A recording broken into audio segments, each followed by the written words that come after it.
பாலக்கோடு அருகே ஸ்ரீ அக்குமாரியம்மன் சித்திரை திருவிழாவை முன்னிட்டு எருது விடும் விழா. தர்மபுரி மாவட்டம் பாலக்கோடு அருகே சோமனஹள்ளி கிராமத்தில் ஸ்ரீ அக்குமாரியம்மன் சித்திரை திருவிழாவை முன்னிட்டு எருது விடும் திருவிழா ஒவ்வொரு ஆண்டும் வெகு விமரிசையாக நடைபெற்று வருகிறது.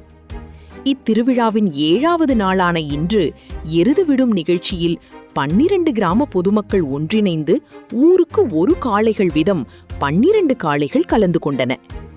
முன்னதாக கிராம மக்கள் மேளா தாளங்களுடன் குல வழக்கப்படி கோபூஜை செய்து புனித நீர் காளைகளின் மேல் தெளித்தவுடன் ஊர்கவுண்டர் காளை விடப்பட்டது. அதனைத் தொடர்ந்து அலங்கரிக்கப்பட்ட காளைகள் கோவிலை சுற்றி ஒவ்வொன்றாக திறந்து விடப்பட்டன. சீறி பாய்ந்து வரும் காளைகளை அடக்க ஏராளமான இளைஞர் போட்டி போட்டு காளையை விரட்டிச் சென்றனர். இதனை காண சுற்றுவட்டார பகுதியிலிருந்து 5000க்கும் மேற்பட்ட பொதுமக்கள் வந்திருந்து கண்டு களித்தனர். பொதுமக்களின் பாதுகாப்பு கருதி 100க்கும் மேற்பட்ட பாலக்கோடு போலீசார் பணியில் ஈடுபட்டனர்.